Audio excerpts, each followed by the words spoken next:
Helsinki, 1907. The kind of cold that bites through wool and settles in your bones. Sarah Skurnik held her newborn son close, watching snowflakes drift past the frosted window of their modest apartment. Leo, they named him Leo. A strong name, a survivor's name.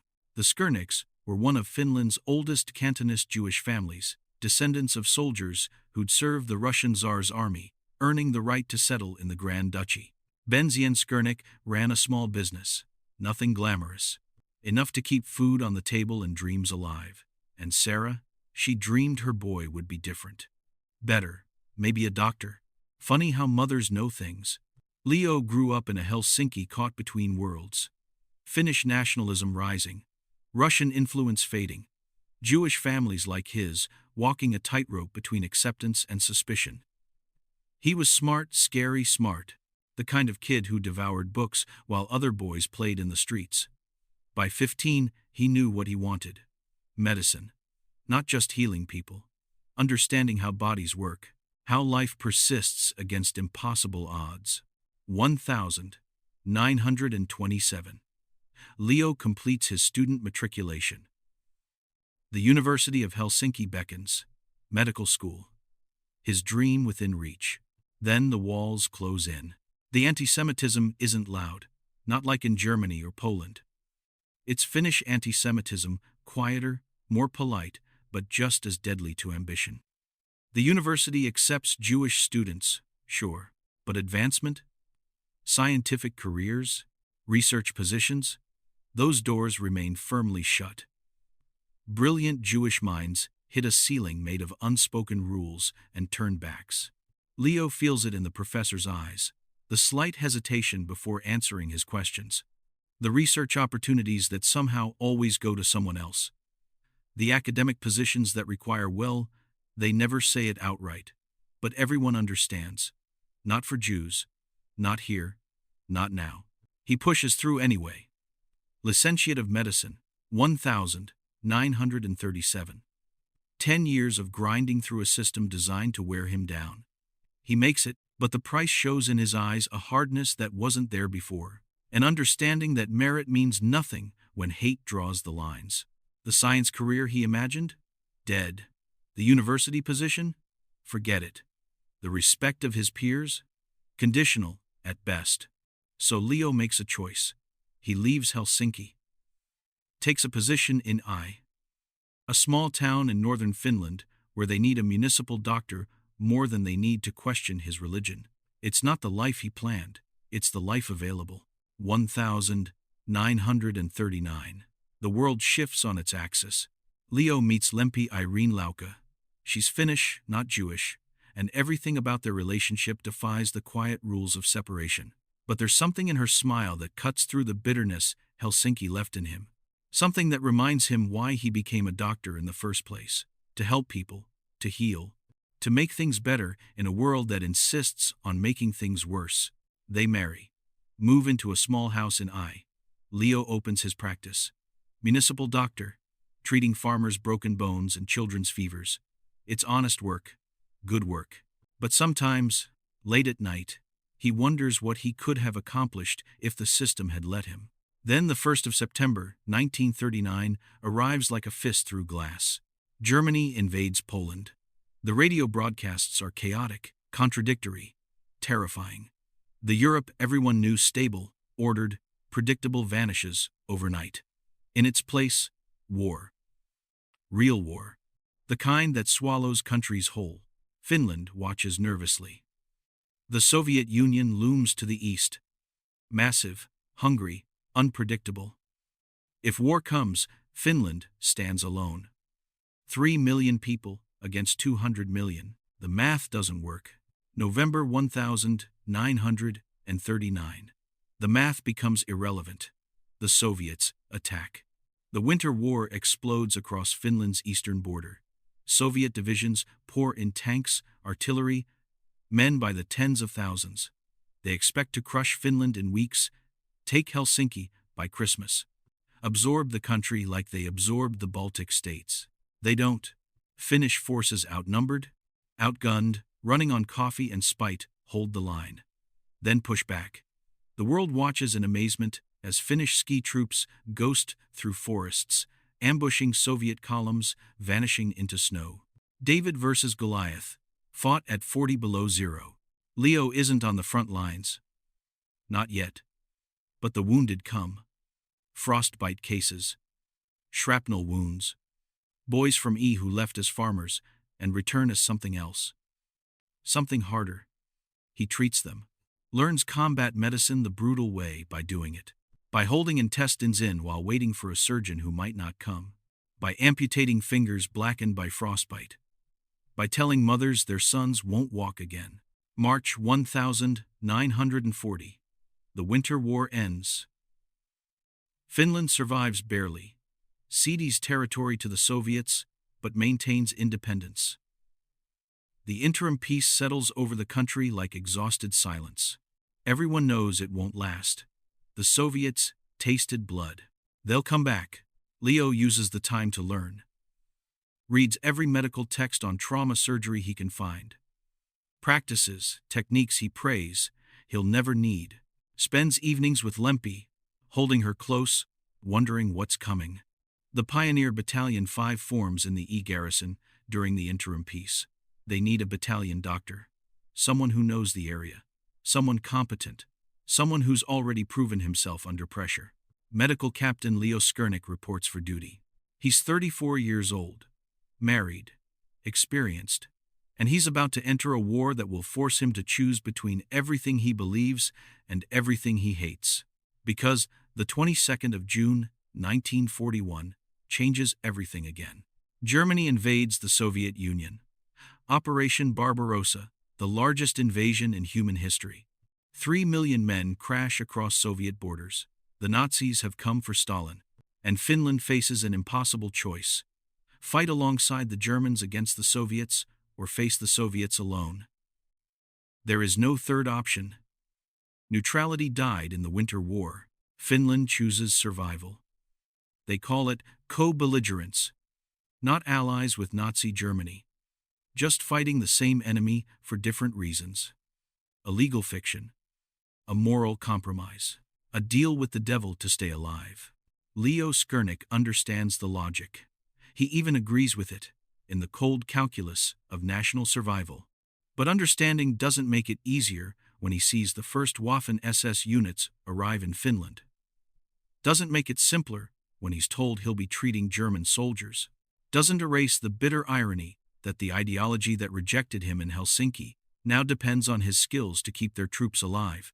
The continuation war begins. Finnish forces, supported by German units, push east into Soviet territory. The objective? Reclaim lost lands. Push deep enough to make peace negotiations viable. Win enough to survive. August 1941. The offensive grinds forward. Finnish Infantry Regiment 54 deploys 2,800 men. Leo's Pioneer Battalion goes with them, supporting the advance. They're heading toward Kiestinki, deep in contested territory. The plan? Take and hold key positions. Cut Soviet supply lines. Apply pressure. The reality? A meat grinder. The Soviet defenses are tougher than expected. The terrain-dense forest, brutal terrain favors defenders. Every kilometer costs blood. By late August, the Finnish Infantry Regiment 54 has been reduced from 2,800 men to 800. Nearly 3/4 casualties. Dead, wounded, missing. The survivors are hollow-eyed, running on fumes. The field hospital where Leo works receives 100 wounded men per day. 7 doctors total.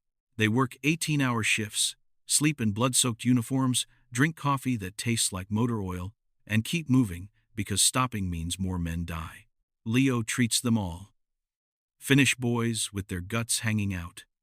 German soldiers with shrapnel in their lungs, officers and privates, friends and strangers. He doesn't think about politics, doesn't think about ideology, thinks about sutures and morphine and whether this kid will see tomorrow. Among the casualties, Waffen-SS troops, elite German soldiers fighting alongside Finnish forces. They wear different uniforms, speak a different language, represent an ideology that considers Leo subhuman, and Leo treats them anyway. Because 10 years ago, the University of Helsinki taught him that Jewish doctors couldn't advance, but it couldn't take away the oath he swore. First, do no harm. Treat the sick. Heal the wounded. No exceptions. No asterisks. No clauses about only treating people who respect your existence. September 1941. The offensive continues.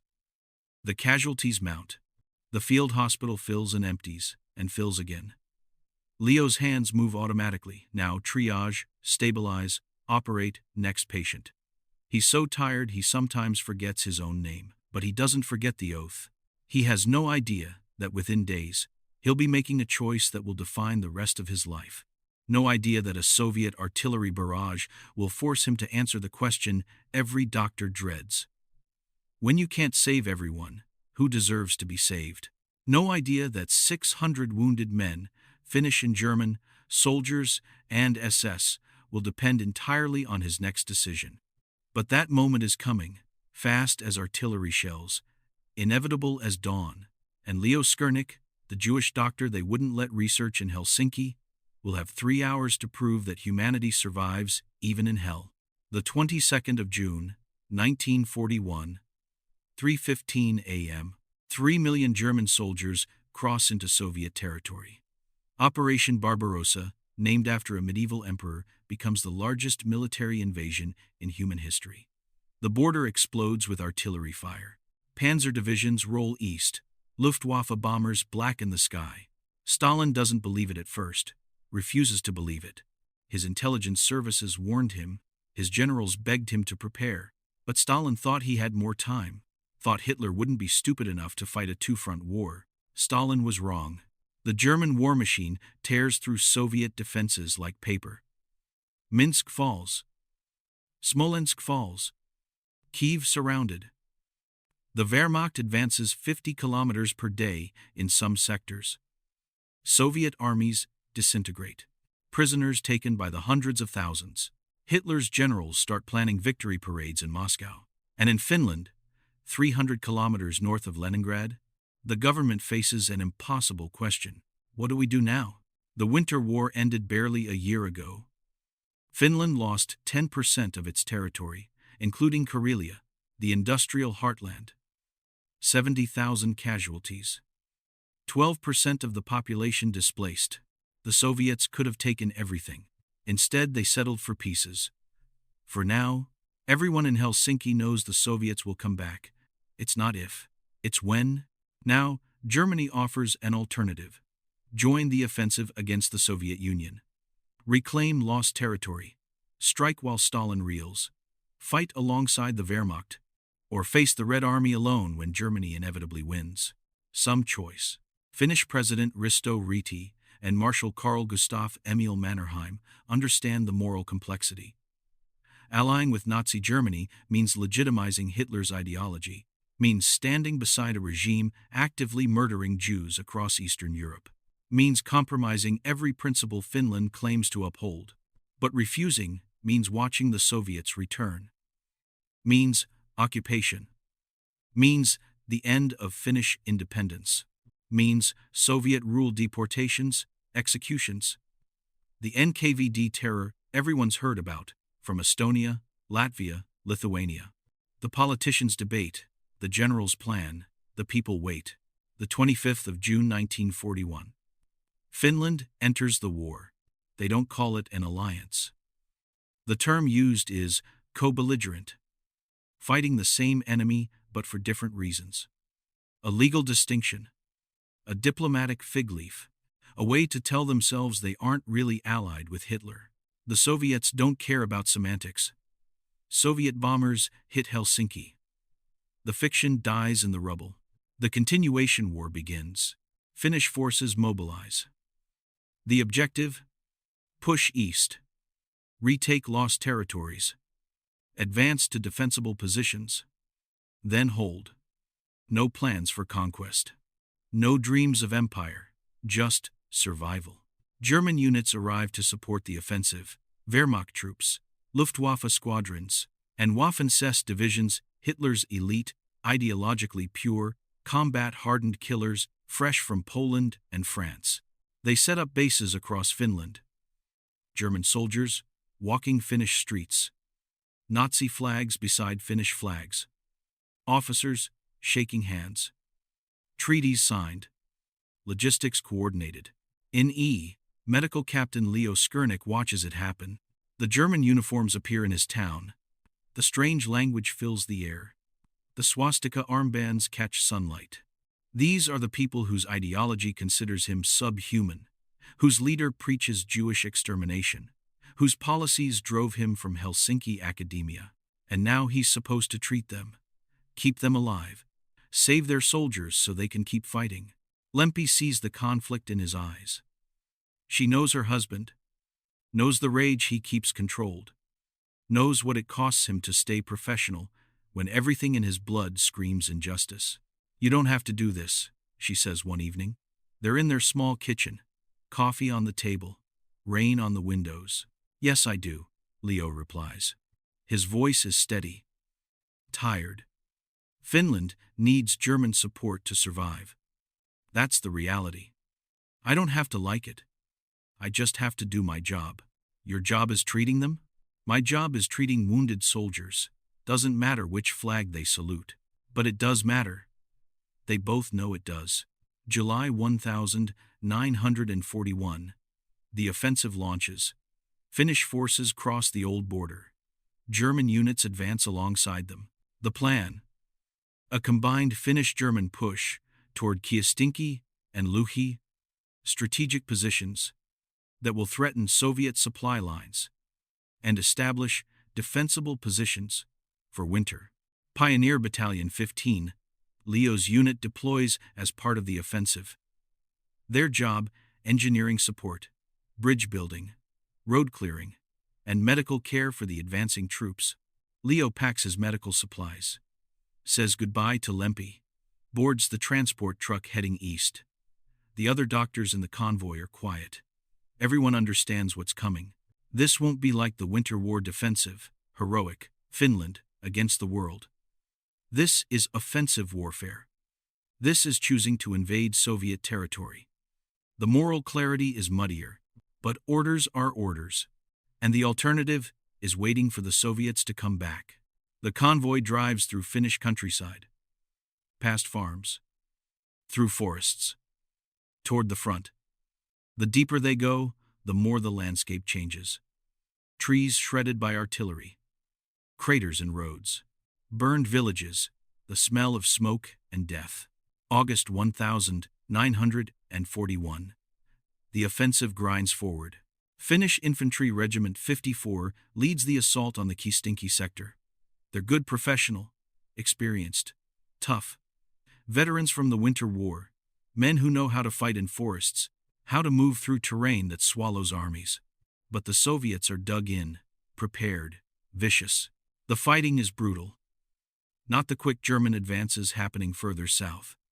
This is forest warfare, close range, confused, savage. Soldiers shooting at shadows. Snipers in trees. Ambushes on supply lines. No front line, just killing zones. The field hospital sets up 5 kilometers behind the forward positions. 7 doctors total. Canvas tents. Wooden tables. Supplies trucked in when roads permit. Leo is one of the 7. The wounded start arriving immediately. First day, 30 casualties. Mostly shrapnel wounds. Some bullet wounds. One soldier, with both legs mangled by a mine. Leo amputates. The soldier screams even through morphine. They save him. Maybe, if infection doesn't take him. Second day, 50 casualties. Artillery is finding range. Shells bursting in treetops, devastating. Wood splinters become shrapnel. Men torn apart by trees. Third day, 70 casualties. The pile of severed limbs behind the hospital grows. The smell becomes permanent blood. Antiseptic. Gangrene, starting in wounds they can't fully clean. By the end of the first week, Finnish Infantry Regiment 54 has lost 500 men, dead or wounded. The regiment keeps pushing because stopping means the Soviets counterattack, means losing everything gained, means deaths for nothing. The wounded keep coming. Leo works 18-hour shifts. Operates. Sutures. Amputates. Pronounces deaths. Starts again. His hands shake from exhaustion, but stay steady during surgery. Muscle memory. Training. The oath speaking through his hands, even when his mind goes numb. The patients are mixed now. Finnish soldiers, boys from Helsinki, from farms he's never heard of. And German soldiers, Wehrmacht regulars, support troops, engineers, and Waffen SS. The first SS trooper arrives on a stretcher, shrapnel in his abdomen, bleeding internally. Maybe 22 years old, blonde hair, the SS runes on his collar. The ideology made flesh. He sees Leo, sees the name, sees something in Leo's face. Jude, the German whispers. Jew? Leo doesn't answer, just cuts open the uniform. Finds the bleeders. Clamps. Sutures. Closes. Bandages. Injects morphine. The SS trooper survives. 2 days later, another SS patient. Leg wound. Bone shattered. Infection starting. Leo operates. Cleans the wound. Inserts drainage tubes. Administers sulfa drugs. Saves the leg. The SS trooper recovers enough to speak. "You're Jewish," he says. Not a question. "Yes. Why did you save me?" Leo looks at him. This young man indoctrinated in hate. This soldier of an ideology built on Leo's extermination. This wounded human being who will die without treatment. "Because I'm a doctor," Leo says. That's all. The SS trooper doesn't understand. Leo can see it in his eyes. The confusion. The cognitive dissonance. Everything he's been taught says Jews are subhuman. Parasites. The enemy of civilization. But a Jewish doctor just saved his leg. The other doctors watch these interactions. Finnish physicians and medics. They see Leo treating SS troopers with the same care as Finnish soldiers. They see the control it takes. The professionalism. Respect grows. Quiet, but real. August drags into September. The offensive continues. The casualties mount. Finnish Infantry Regiment 54. Down to 1,200 men from 2,800. Still fighting. Still holding. The field hospital. Receiving 100 wounded per day. Every doctor beyond exhaustion. Running on coffee and determination. Leo. Operating, treating, saving who he can, losing who he can't. Among the German liaison officers, word spreads. There's a Jewish doctor at the Finnish field hospital. Incredibly skilled. Doesn't discriminate. Treats SS troops as well as anyone. Some German officers find this fascinating. Others find it disturbing. All of them recognize competence. General Waldemar Erfurth, commanding German forces in Finland, hears the reports. A Jewish doctor treating Waffen SS. Unusual. Worth remembering. But that's later. Right now, September 1941. Leo just focuses on the next patient. The next wound. The next impossible decision about who gets morphine when supplies run low. The ideological questions can wait. The philosophical debates can happen after the war. Right now, in this tent that smells like death and disinfectant, the only question that matters is, can I save this one? Usually, the answer is yes. Sometimes the answer is no. And sometimes, like what's about to happen on September 15th, the question becomes something else entirely. Something impossible. Something that will force Leo to choose not between saving one patient or another, but between saving everyone or saving no one. Because on the 15th of September 1941, the Soviet artillery will find the field hospital. and 600 wounded men will have minutes to live. Unless one Jewish doctor can figure out how to move the unmovable under fire. Section 3. The Field Hospital. The field hospital at Kistinki isn't a hospital, not really. It's 6 canvas tents arranged in a horseshoe. Wooden planks for floors. Surgical tables made from ammunition crates and salvaged doors.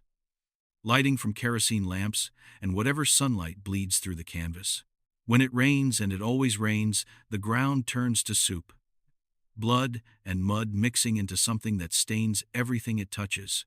The smell hits you first, always does. Blood, obviously. But also gangrene, that sweet sick rot that means flesh is dying. Antiseptic trying desperately to mask it all. Unwashed bodies, because nobody has time or water for bathing. Coffee boiling constantly on a field stove. Morphine vials. Ether for anesthesia when they have it. And underneath everything, fear. Raw animal fear. The smell of men who know they might not see tomorrow. Leo works in the main surgical tent. The largest one. The one with the most light. 3 operating tables. 7 doctors rotating through. Nurses really just medics, with basic training, keeping supplies moving, and wounded from bleeding out while waiting. The 10th of September, 1941. Early morning. The first patient arrives before dawn. Finnish soldier, sergeant, 31 years old, married, 3 kids back in Turku. He doesn't tell Leo this. Leo reads it in his eyes. The desperation. The need to survive because people are counting on him. Shrapnel wound, left shoulder. The metal tore through muscle and nicked the subclavian artery. He's bleeding internally. Leo cuts, clamps, finds the bleeder, sutures. His hands move with practice speed. No wasted motion. Every second counts. The sergeant's blood pressure dropping. Pulse thready. Leo works faster. Got it. Artery repaired. Bleeding stopped. The sergeant's color improves. Breathing steadies. He'll live. Probably, if infection doesn't take him, if the wound doesn't reopen, if a dozen other things don't go wrong. Next, Leo says. A medic guides the sergeant to recovery. Another wounded man takes his place. German soldier. Wehrmacht. Private. Maybe 19. Bullet through the thigh. Missed the femoral artery by centimeters. Lucky. Incredibly lucky. Leo irrigates the wound. Checks for bone fragments. Finds 2. Removes them. Packs the wound with sulfa powder. The new wonder drug that sometimes stops infections before they start. Bandages. Morphine injection. You'll walk again, Leo tells him in broken German. Keep it clean. The private nods, relief washing over his face. He's shipped to the recovery tent. Next, SS trooper, Hauptsturmführer, captain, mid-30s. The SS runes on his collar still visible despite the blood. Chest wound. Sucking chest wound, one of the worst. Every breath pulls air into the chest cavity instead of the lungs. The lung on that side is collapsing. Leo doesn't hesitate, doesn't think about the uniform, doesn't think about ideology. He cuts. Creates a flutter valve, using a piece of rubber and tape. Lets air escape, but not enter. Stabilizes the chest. The SS captain's breathing improves immediately. Color returns. But there's more. Leo feels inside the wound. Finds shrapnel lodged near the heart, millimeters from the pericardium. Moving it wrong means instant death. His hands work, gentle, precise. Extracting metal from flesh like diffusing a bomb. The SS captain unconscious from morphine. Unaware how close he is to dying. Leo removes the shrapnel, all of it. Cleans the wound. Sutures multiple layers. Bandages. The SS captain will survive. Maybe even return to duty. Leo doesn't think about what that means, where this man might go, what orders he might follow, what atrocities he might commit. Right now, he's just a patient. Just a chest wound that needs treating. Next, the morning continues. Patient after patient. The work becomes mechanical. Assess. Prioritize. Operate. Next. But Leo sees them all. Really sees them. The Finnish kid with both hands mangled by a grenade. The German engineer with his intestines hanging out. The SS trooper with his face half gone. The Finnish lieutenant with a sucking chest wound who dies on the table despite everything Leo does. He sees their faces. Remembers their names when they give them. Holds their hands when they're scared. Lies to them when the truth would break them. You're going to be fine. The pain will stop soon. Your family will be proud. Sometimes these are lies. Sometimes they're not. Leo stopped being able to tell the difference weeks ago. By noon, he's operated on 23 men. Saved 19. Lost 4. The pile of severed limbs behind the surgical tent grows. Arms, legs, feet, hands, body parts removed to save lives. They'll be buried later, maybe. If anyone has time. The other doctors work the same pace. Dr. Vertanen older, experienced, unflappable. Dr. Korhonen, young, brilliant, cracks under pressure sometimes. Dr. Makinen solid, dependable, processes trauma like a machine. 3 Finnish doctors, 1 Jewish doctor, all of them beyond exhausted. All of them keeping moving because stopping means men die. The medics hustle between tents, carrying supplies, moving patients, disposing of waste, boiling instruments for sterilization, making coffee. The coffee never stops. Bitter, black, terrible. Liquid willpower. The wounded keep arriving. Afternoon brings a surge. Ambush on a supply convoy. 15 casualties at once. The triage area overflows. Men on stretchers covering every inch of ground. The medics shouting priorities. Red tags for critical, yellow for urgent, green for stable. Leo takes the reds, always takes the reds. First red. Finnish soldier. Stomach wound. Intestines perforated. Peritonitis setting in. Leo operates. Removes damaged sections of bowel. Reconnects what's left. Cleans the abdominal cavity. Closes. It's a miracle surgery. 50-50 chance of survival. Second red. German soldier. Head wound. Skull fracture. Brain swelling. Leo can't do much. Drills burr holes to relieve pressure. Bandages. Morphine. Prayer. That's all anyone can do for head trauma this severe. Third red. SS trooper. Leg nearly severed at the knee. Bone shattered. Major vessels torn. The leg can't be saved. Leo amputates. Clean cut through the femur. Ties off vessels. Shapes the stump for future prosthetic. The SS trooper will live. Will walk again eventually. With help. But he'll never be whole. The trooper wakes during the final sutures. Looks down. Sees the stump where his leg was. 9, he whispers. No, I'm sorry, Leo says. And means it. No matter the uniform. No matter the ideology. Nobody deserves this. You're Jewish, the SS trooper says, slurring from morphine. Why?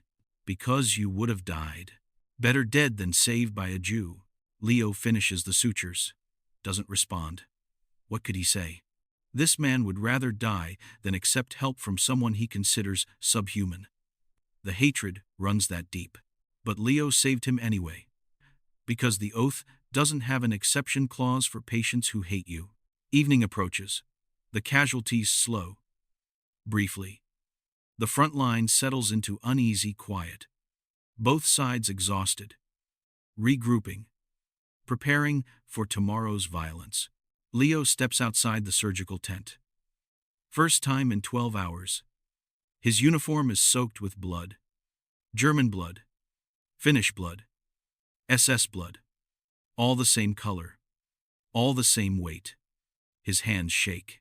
From exhaustion or stress, or just the sheer weight of what he's been doing, he doesn't know.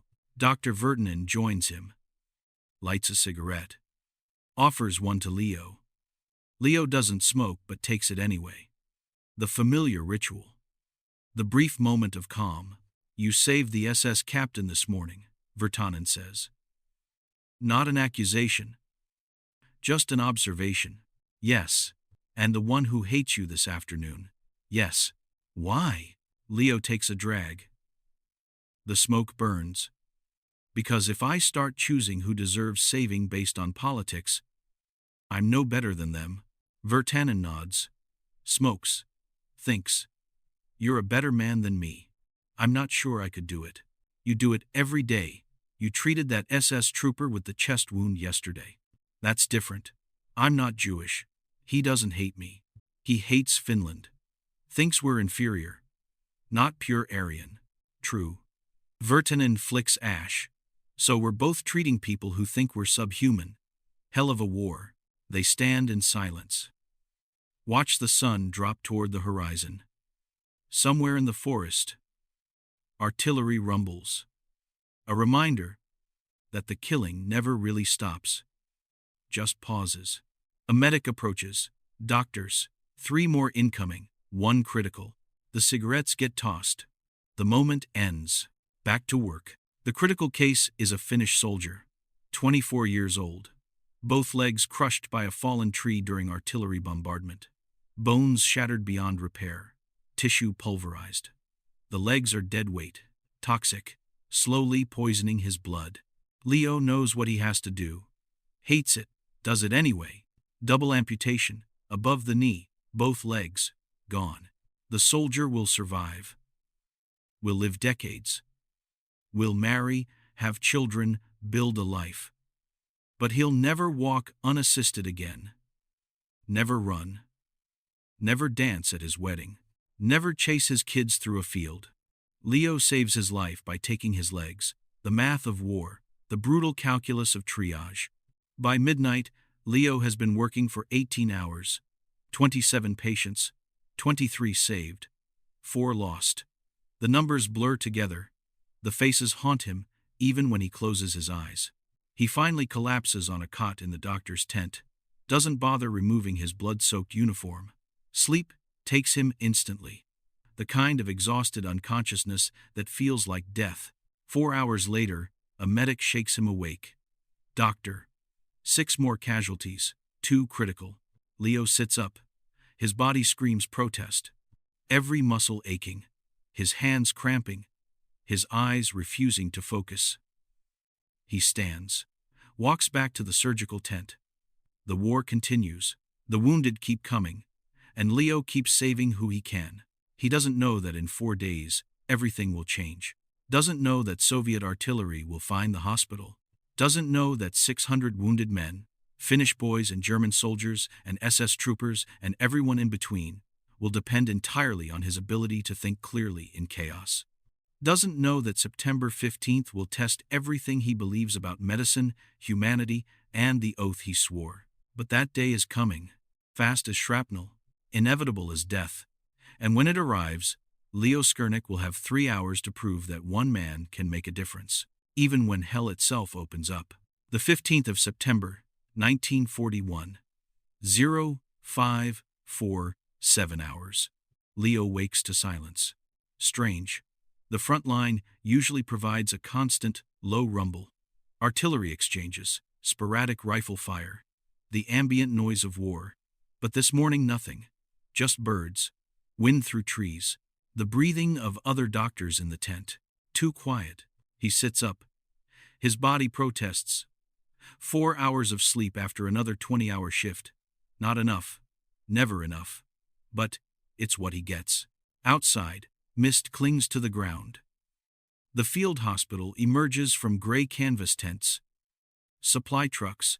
The recovery area where wounded men lie on cots, waiting for evacuation to rear hospitals. Everything still. Peaceful, almost. Leo doesn't trust it. He walks to the surgical tent. Checks supplies. They're running low on morphine again. The sulfa powder is almost gone. Bandages adequate for maybe 2 days. Ether for anesthesia down to the last bottles.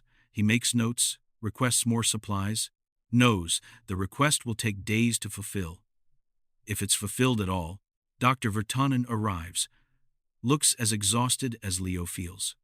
Quiet morning, he says. Too quiet. You think they're planning something? They're always planning something. The other doctors trickle in. Coffee gets made, terrible coffee. They drink it anyway. Discuss the patients from yesterday. Who needs follow-up surgery? Who can be evacuated? Who might not make it through the day? Routine. The blessed mundane routine that keeps doctors sane in war zones. 0623 hours. The first shell screams in. Leo hears it before he understands what it is. That distinctive whistle, rising pitch, getting closer, closer, closer. Crump. The explosion hits 200 meters east. Dirt and shrapnel fountain into the air. The ground shakes. Coffee mugs rattle off tables. Incoming, someone yells. Unnecessary. Everyone knows. The second shell arrives 5 seconds later. 150 meters. Closer. Third shell. 100 meters. They're walking the artillery fire toward the hospital. Adjusting range. Finding targets. This isn't random harassment. This is deliberate targeting. They know we're here, Virtanen says, his face pale. Leo's mind races. Soviet reconnaissance must have spotted the hospital. Reported coordinates. Now the artillery is zeroing in. Standard procedure. Eliminate medical support. Demoralize the enemy. Make wounded soldiers into dead soldiers. Fourth shell. 70 meters. Trees explode. Wood splinters become shrapnel. A supply truck takes a direct hit. Fuel ignites. Black smoke pours into morning sky. The wounded in the recovery area start screaming. Not from pain, from terror. They're immobile, on cots, bandaged, unable to run, sitting targets for the next shell. We need to evacuate, Dr. Korhonen shouts, his voice cracking. He's young. This is too much. Evacuate where? Virtanen snaps back. They're shelling the whole area. Fifth shell, 50 meters. The concussion knocks Leo sideways, his ears ring. Dirt rains down. Someone's bleeding, a medic hit by shrapnel. Minor wound. He'll live. Probably. Leo steadies himself, forces his mind to work through the fear. How many wounded in the hospital right now? He counts fast. Recovery tent, 200 men. Surgical tent, 30 waiting for operations. Critical care tent, 70, barely stable. Post-op tent, 150 recovering from surgery. Supply and staff areas, maybe 50 more with minor wounds helping with duties. 600 men. Give or take, 600 wounded who cannot move quickly. Many cannot move at all. Post-surgical patients, amputees, men with chest tubes, men on stretchers, men barely clinging to life, and Soviet artillery walking toward them. 30-meter corrections. 3 more shells, and they'll be hitting the tents directly. Options, Leo says, forcing calm into his voice. The other doctors look at him, wanting leadership, wanting someone to make the impossible decision. We can't evacuate 600 men in time, Virtanen says. Not with artillery incoming. We can try, Korhonen says. But his voice betrays doubt. Sixth shell. 35 meters. Close enough to feel the heat. Close enough to smell the explosives. A tent pole shatters. Canvas collapses. Men trapped underneath screaming. Leo looks at the recovery area. Rows of wounded. Finnish soldiers on the left side. German soldiers mixed throughout. SS troopers on the right, segregated by their own choice. They insisted, wouldn't lie near inferior troops. Now they all face the same death. Democracy, delivered by Soviet artillery. Seventh shell, 20 meters. The surgical tent shudders. Instruments fall off tables. A kerosene lamp tips over. Fire spreads on wooden planks. Medics rush to extinguish it. Chaos building. The wounded who can move are trying to crawl away, dragging themselves with arms, rolling off cots. Desperation in every movement. But most can't move. Fresh amputees. Men with abdominal wounds, critical patients who die from being moved even without artillery. Dr. Skernick, a medic, runs up.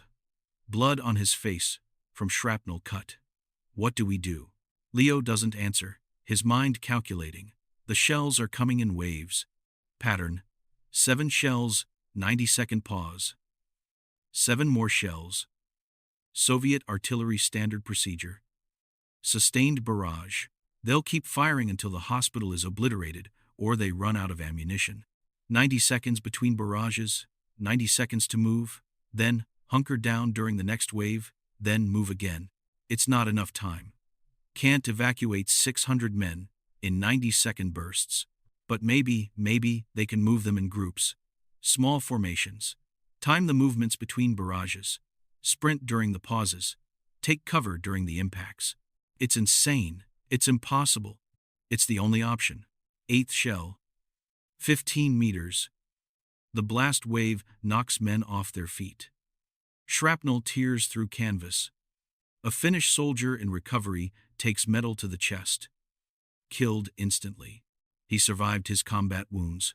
Survived surgery. Died waiting for evacuation. 90-second pause begins. Leo makes the decision. We evacuate in waves.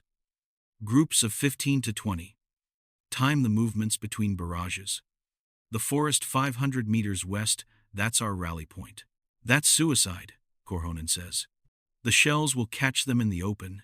Staying here is guaranteed death, Leo shoots back. Moving gives them a chance. Virtanen nods. He sees it, understands the brutal math. I'm with you. The other doctors exchange looks, terrified, but they nod. What choice do they have? Medics, Leo shouts. We're evacuating. Priority to immobile patients.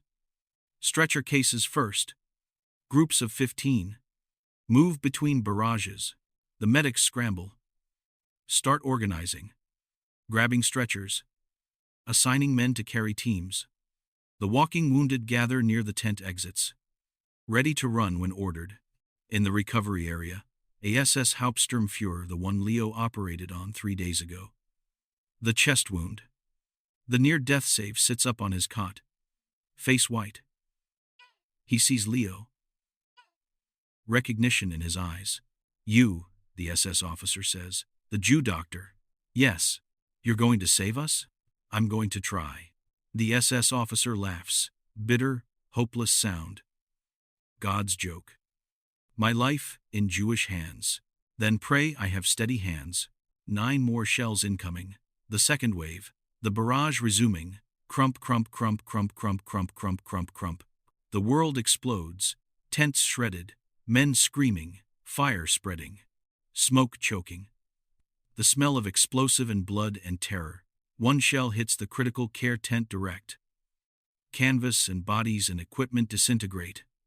30 men gone in an instant. 30 men Leo spent hours saving. Wiped out. Just gone. 470 left, give or take. The pause comes. 90 seconds. Clock ticking. First group.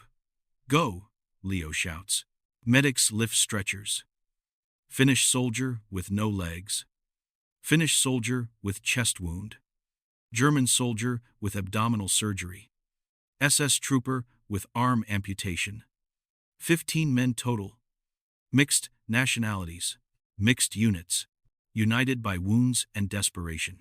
They run, medics carrying, wounded holding on, sprinting toward the tree line. 500 meters. Too far. Way too far. But they move, feet pounding, stretchers bouncing, men gritting teeth against pain. 60 seconds left. They're halfway, 250 meters, still in the kill zone. 40 seconds. Leo watches, willing them faster, counting seconds in his head. 20 seconds. They reach the trees, dive into cover. All 15.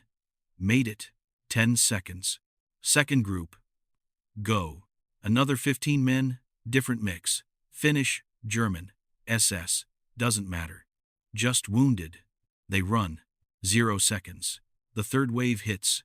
Crump, crump, crump, crump, crump, crump, crump, crump, crump, crump. One shell lands where the second group was 5 seconds ago. If Leo had delayed the order by 5 seconds, they'd be dead. 15 men atomized. But they're not. They're running. 60 meters from the hospital. 80. 100. Another shell. Closer to their path. Shrapnel sprays. One medic goes down, hit in the leg, he falls. The stretcher tips. The wounded man rolls into mud. No time to stop. Other medics grab the fallen stretcher. Keep moving. The injured medic crawls. Determined, he'll make it or he won't. The group reaches trees. 14 men. One missing. One medic still crawling. 50 meters behind. The pause. 90 seconds reset. Third group. Go. Leo is everywhere. Directing, organizing, calculating. The artillery pattern holds. 7 shells. 90 seconds. 7 shells. 90 seconds. Predictable. Exploitable. If the pattern breaks, everyone dies. Group 3 moves. Group 4 prepares. The evacuation becomes mechanical. Load. Run. Cover. Repeat. Load. Run. Cover. Repeat. But there are so many. 470 men. Minus the 15 per group. 31 groups needed. 31 90-second windows. 46 minutes of perfect execution required. 46 minutes where the artillery pattern cannot change. Where no one panics. Where Leo's calculations hold. Impossible, but happening. Group 5 away. Group 6 loading. The shells keep coming. The men keep running. The death toll rises but slower than if they'd stayed. 20 men dead from shrapnel. 30 saved who would have died. Net positive, brutal math. Leo sees it all. The Finnish kid making it to safety. The German soldier taking shrapnel mid-run. The SS trooper being carried by Finnish medics who have every reason to drop him. Who carry him anyway, because that's the job. Group 10, Group 15, Group 20. The hospital mostly empty now. Smoke and fire and bodies. The walking wounded evacuated first. Now, the critical cases. The ones who might not survive being moved. Group 23. The SS Hauptsturmführer. The one Leo saved. The one who called it God's joke. Leo personally carries one end of the stretcher. A Finnish medic takes the other end. They wait for the pause. 90 seconds. Go. They run. The SS officer stares up at Leo. Sweat on both faces. The world reduced to breathing and footsteps, and the seconds ticking down before the next barrage. 60 seconds. Halfway there, the SS officer speaks. If I live, he gasps, I'll remember this. Save your breath, Leo says. We're not there yet. 40 seconds. 300 meters covered. Trees visible ahead. 30 seconds. Almost safe. 20 seconds. So close. 10 seconds. They reach the tree line. Dive behind a fallen log. Drop the stretcher. The SS officer. Alive. Leo. Alive. The medic. Alive. The shells hit. Right where they were 10 seconds ago. The timing perfect. The luck holding. For now, Group 24 loads up. Leo's back in the hospital remains. What's left of it? The surgical tent collapsed under shrapnel. The recovery area shredded canvas and broken cots. Bodies lying where shells found them. The living and the dead mixed together in smoke and chaos. 100 men still to evacuate, maybe less. The count keeps changing as shells find targets. Dr. Virtanen organizes the next group, his uniform torn, blood on his face from a shrapnel graze, but his hands steady, his voice calm. 15 more. Let's go. Stretcher cases. You. Grab those handles. The medics move. Muscle memory overriding terror. Lift. Position. Wait for the signal. The barrage hits. Crump, crump, crump. Closer now. The Soviets adjusting fire. Tightening the pattern. 3 shells land within 10 meters of the surgical tent. The blast wave throws men sideways. A crate of medical supplies explodes. Bandages and morphine vials scattered into mud. Leo counts. 7 shells. The pattern holds. They have 90 seconds. Go. Group 24 runs. Finnish corporal with stomach wound. German private missing a foot. SS Unterscharführer sergeant with compound leg fracture. 4 more Finns. 3 more Germans. 2 more SS. 15 total. They sprint, medics grunting under stretcher weight, the wounded gripping rails, praying. Leo watches them go. Counts seconds. 45. 60. 75. They reach the trees, all 15, pattern holding. Back in the hospital, Dr. Korhonen works the critical cases. The ones who might die from being moved. The ones who might die from staying. No good choices, just less bad options. This one, he says, points to a Finnish lieutenant. Chest tube. Punctured lung. Barely stable. He won't survive transport. He won't survive staying, Leo replies. Load him, doctor. Load him. We take everyone who's breathing. No exceptions. Korhonen hesitates. Then nods. Signals medics. They so carefully lift the lieutenant onto a stretcher. Every movement risks dislodging the chest tube. Risks pneumothorax. Risks death. But staying guarantees death. So they move him. The barrage resumes. Crump, crump, crump, crump, crump, crump, crump. One shell hits the abandoned supply tent 40 meters away. Shrapnel tears through air. A medic screams, takes metal to his shoulder, falls. Another medic drags him to cover. The wounded helping the wounded. Pause. 90 seconds. Group 25. Go. They run. The lieutenant with chest tube. 3 more critical cases. 11 others. Mixed. Always mixed. Nobody separating by nationality anymore. Nobody caring about flags or uniforms. Just wounds and desperation. 50 meters. 100. 150. The lieutenant stops breathing. The medics notice. Stop running. 30 seconds left on the clock. 25 seconds before the next barrage. Keep moving, Leo shouts from the hospital.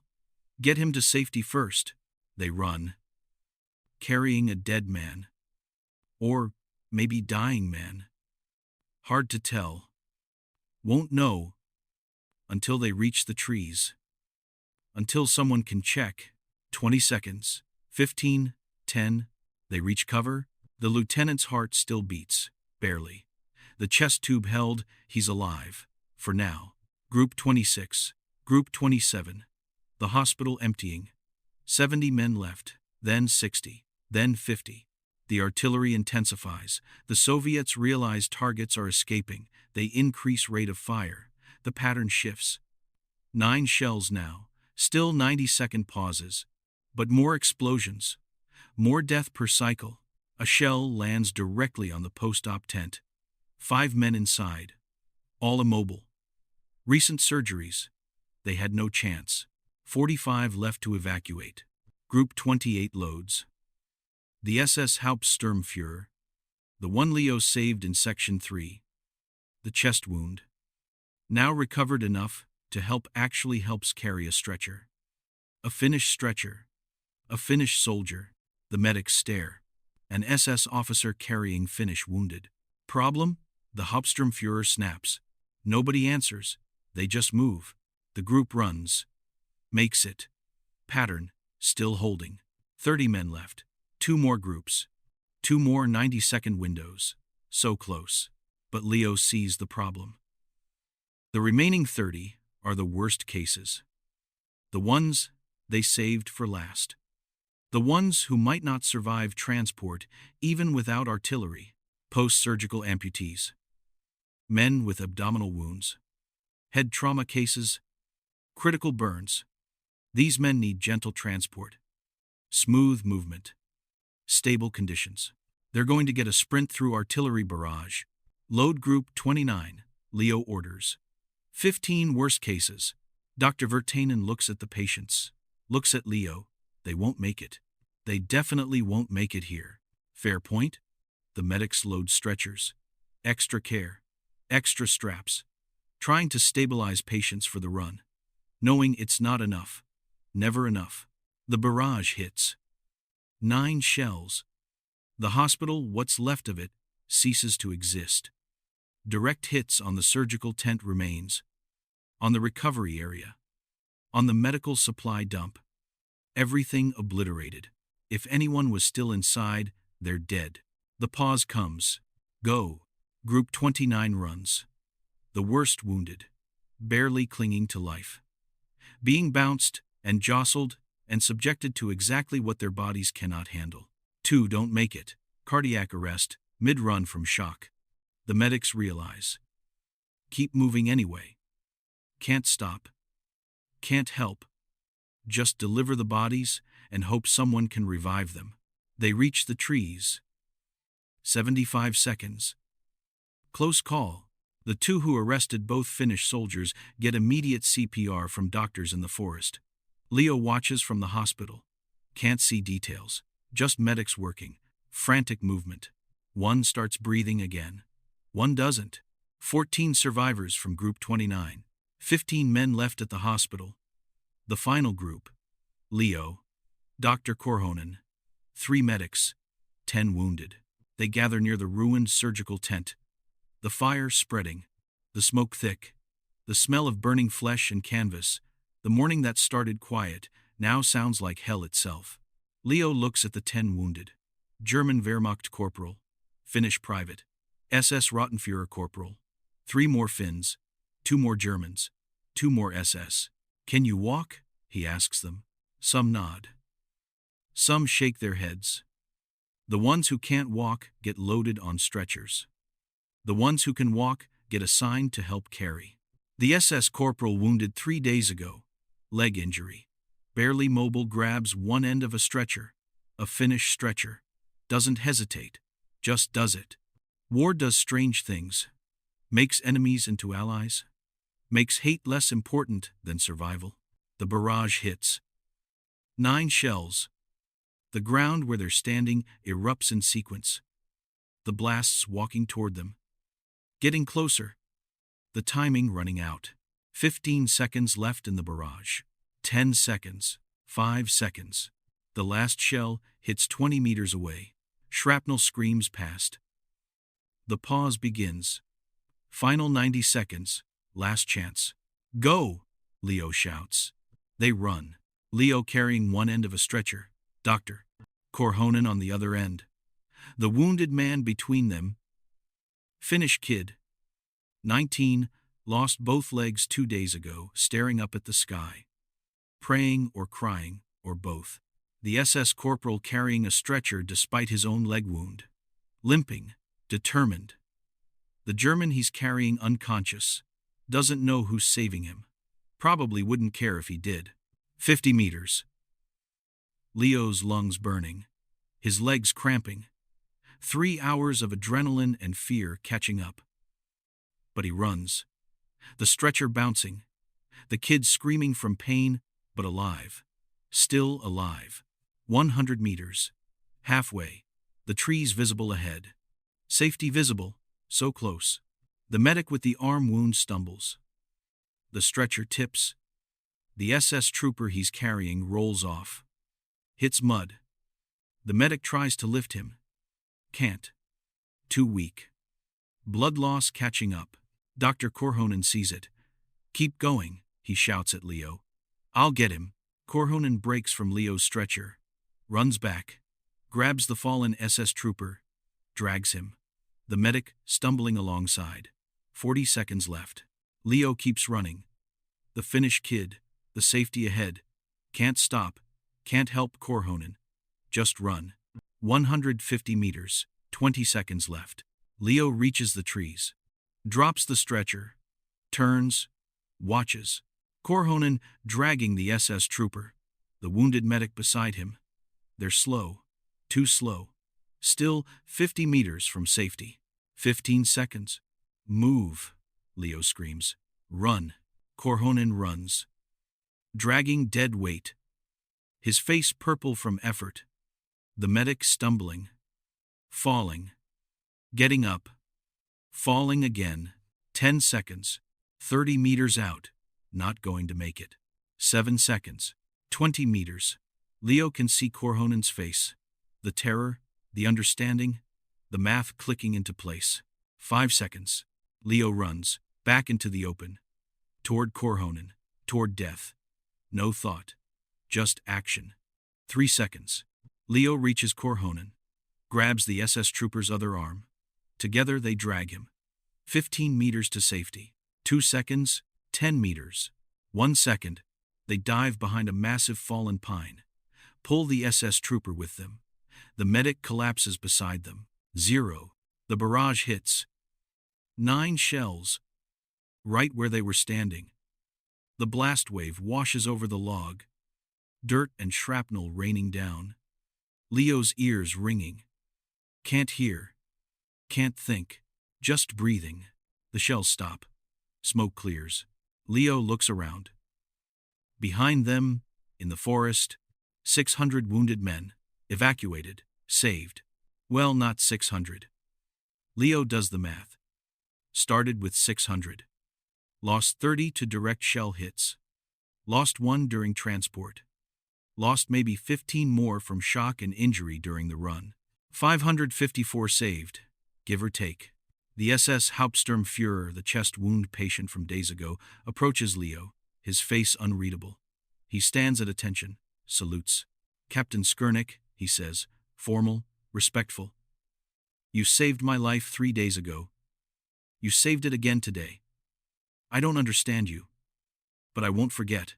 Leo nods, too exhausted to speak.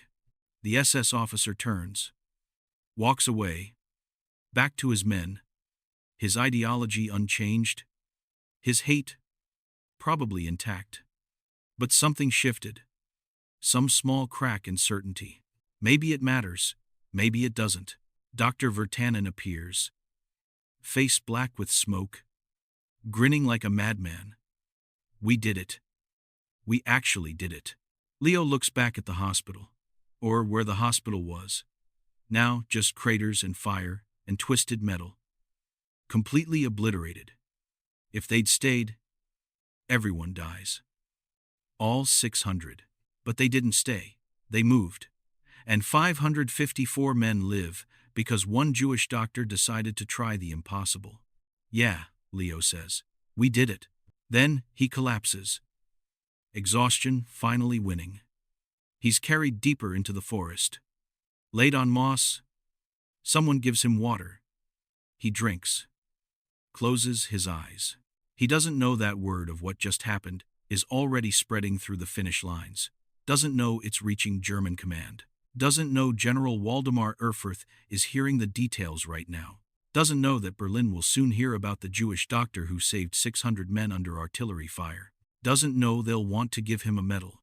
All he knows right now, his hands finally stopped shaking. The wounded are safe. The oath held. That's enough. For now. The 18th of September 1941, 3 days after the barrage, the Finnish forces establish a new field hospital, farther from the front, better concealed. The wounded from Kiestinki transferred to proper facilities. The critical cases evacuated by truck to rear hospitals. The dead buried in the forest they died trying to reach. Leo treats patients. Same as before. Shrapnel wounds. Infections. Amputations. The work never stops. War doesn't pause for heroism, but something changed. He feels it in how the other doctors look at him, how the medics respond to orders. Respect always existed, he's good at his job. Now it's something more, something deeper. They watched him run back into artillery fire, watched him risk everything for one SS trooper he had no reason to save. That changes things. The Finnish soldiers talk. Stories spread. The Jewish doctor who evacuated 600 men, who timed the movements between barrages, who carried stretchers himself, who ran toward death to save someone else. The stories reach Finnish command. Marshal Mannerheim's staff hears. They take notes. File reports. War is documented. Heroism noted. The stories also reach the German liaison headquarters. General Waldemar Erfurth commands German forces in Finland. Professional soldier, career officer. He's seen combat across Europe. Knows competence when he hears about it. Knows courage when reports describe it. The 20th of September, 1941. Erfurth receives the detailed report. Medical Captain Leo Skernik. Finnish Army, Jewish. Organized evacuation of 600 wounded under sustained Soviet artillery barrage. Calculated timing between shell patterns. Evacuated in groups over 46 minutes. Personally carried stretchers. Saved 554 lives. Among those saved, approximately 100 German soldiers, including Waffen SS personnel. Erfurth reads it twice. Checks details with eyewitnesses. German soldiers who were there. SS officers who were evacuated. They confirm everything. Some add details the report missed. One SS Hauptsturmführer, the chest wound case Leo operated on, gives a statement. The Jewish doctor saved my life twice. Once on his operating table, once during the evacuation. He had every reason to leave German soldiers behind. He didn't. I don't understand it. But I witnessed it. Erfurth makes a decision. Drafts a proposal. Sends it to Berlin. The recommendation. Award the Iron Cross to Medical Captain Leo Skernik for exceptional courage under fire and for saving the lives of German military personnel. The Iron Cross, Germany's highest military honor, established in 1813, awarded for bravery in combat, the symbol of German military valor, now proposed for a Jewish doctor. The irony burns hotter than the explosions at Kiestinki. The 25th of September, 1941. Berlin responds. Proposal accepted. Award approved. Iron Cross authorized for Medical Captain Leo Skernik. Ceremony to be arranged. Full military honors. The Reich acknowledges his actions. Someone in Berlin, probably someone who never read the report, carefully signs off. The bureaucracy processes, the paperwork flows, the medal gets authorized. Nobody seems to notice the recipient is Jewish, or maybe they notice and don't care. The Eastern Front is a meat grinder. German casualties mounting. Any doctor saving German lives deserves recognition, even a Jewish doctor. Pragmatism over ideology. For now, the 28th of September, 1941. Finnish command notifies Leo. Colonel Järvinen delivers the news personally. Finds Leo in the surgical tent. Waits for him to finish suturing a leg wound. Pulls him aside. Captain Skernik. A moment. Leo wipes blood from his hands. Tired. Always tired. Yes, sir? The German command has approved an award, the Iron Cross, for your actions at Kiestinki. Leo stares. Says nothing. Processing. There will be a ceremony. Järvinen continues. Full honors. General Erfurth will present it personally. October 3rd. You're expected to attend. Still, Leo says nothing. Järvinen shifts uncomfortably. This is a significant honor. The Germans don't award the Iron Cross lightly, especially to non-German personnel. You should be proud. Should I? Leo says. Flat. Not a question. Captain. Sir, with respect, I need to think about this. Järvinen nods. Leaves. Leo stands alone in the surgical tent. Blood on his uniform, exhaustion in his bones. And now this. The Iron Cross. Nazi Germany's highest honor. For him, a Jew. The same regime that murdered Jews across Poland. That established ghettos in occupied territories. That passed the Nuremberg laws stripping Jews of citizenship. That preaches racial superiority and Jewish extermination. They want to give him a medal. Leo walks outside, breathes cold air, tries to process the absurdity. He saved those men because of the Hippocratic Oath, because a doctor treats all patients, because letting wounded men die for political reasons makes him no better than the Nazis. But accepting recognition from the regime that considers him subhuman, that murdered his people, that would make him what? A collaborator? A propaganda tool? He remembers Helsinki, the university that rejected him, the academic positions denied, the casual anti-Semitism that crushed his dreams. That was Finnish anti-Semitism. Quiet, polite, institutional. Nazi anti-Semitism isn't quiet. And they want to pin a medal on him. The 1st of October 1941, 2 days before the ceremony. Dr. Virtanen finds Leo. You're not going, are you? No. You're refusing the Iron Cross. Yes. Virtanen sits, lights a cigarette. They won't understand. The Germans. They'll take it as an insult. I don't care what they think. It could cause problems. Diplomatic issues. We need their support against the Soviets. Then Finland should reconsider its allies. Virtanen exhales smoke. Long silence. You're right. For what it's worth. You're absolutely right. Doesn't make it easier. No, it doesn't. The 3rd of October 1941. The ceremony proceeds without Leo. General Erfurth stands in the German liaison headquarters. Finnish officers present. German officers in dress uniforms. The Iron Cross on a velvet pillow. Cameras ready for photographs. Propaganda value documented. But no Leo Skernik. Colonel Jervanen delivers Leo's response. Formal, respectful, clear. Medical Captain Skernik respectfully declines the Iron Cross. He was performing his duty as a military physician. He requires no recognition from German command. He thanks General Erfurth for the acknowledgement but cannot accept the award. The room goes silent. Confused German officers. Embarrassed Finnish officers. Erfurth's face unreadable. Then Erfurth nods. I see. The doctor has principles. I respect that. He turns to his staff. Note the refusal in the record. Captain Skernik performed his duty with exceptional courage. His refusal of recognition doesn't diminish that fact. The ceremony ends. The medal returns to its case. The photographs never taken. But word spreads. A Jewish doctor refused the Iron Cross. Saved German soldiers, then rejected German honors. The story grows. Details added. Interpretations multiplied. Some German officers respect the decision. A man of principle. Rare in wartime.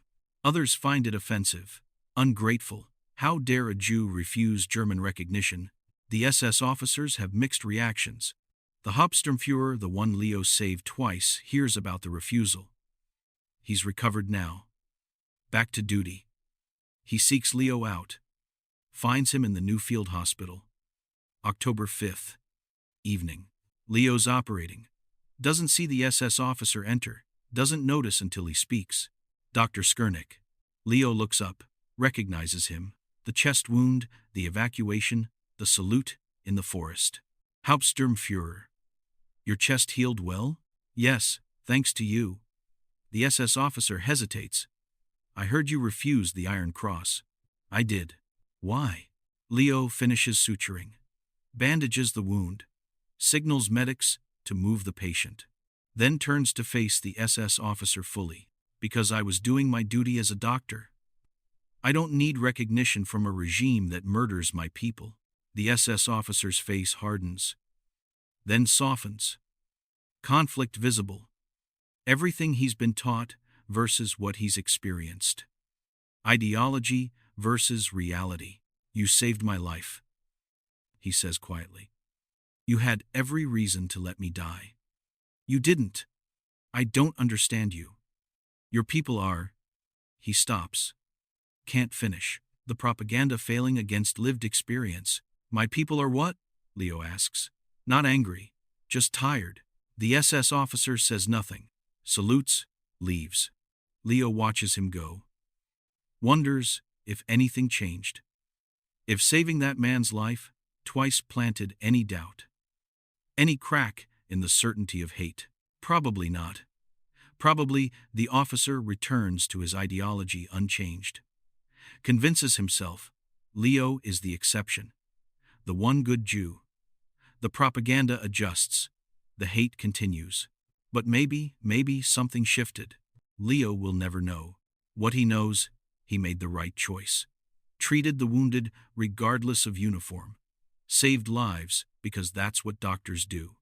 refused the medal because accepting it betrays everything he believes. The oath doesn't require recognition, doesn't need medals, just demands action. Just asks, when faced with suffering, do you help or walk away? Leo helped. Even when helping meant saving people who hate him. Even when it meant risking everything. Even when it meant running back into artillery fire for a man who considers him subhuman. He helped because the alternative makes him something he refuses to become. The news of his refusal reaches Finnish command. Mannerheim's staff notes it. Some disapprove diplomatic complications. Others quietly admire it principle over politics. The Finnish government awards Leo the Medal of Liberty later that year for exceptional courage and service. He accepts that one from his own country, on his own terms, but the Iron Cross? That medal sits in a German warehouse somewhere, unclaimed, a symbol of the impossible contradiction Leo embodied. The regime that preaches his inferiority depending on his skill to survive, the ideology of hate saved by the practice of healing, the Hippocratic Oath proving stronger than the Third Reich's propaganda. One Jewish doctor choosing humanity over recognition. That's the real victory. Not the evacuation, though, that saved lives. Not the surgery, though, that healed wounds. The real victory is the refusal. The simple act of saying no to evil, even when evil offers rewards. That's the story worth remembering.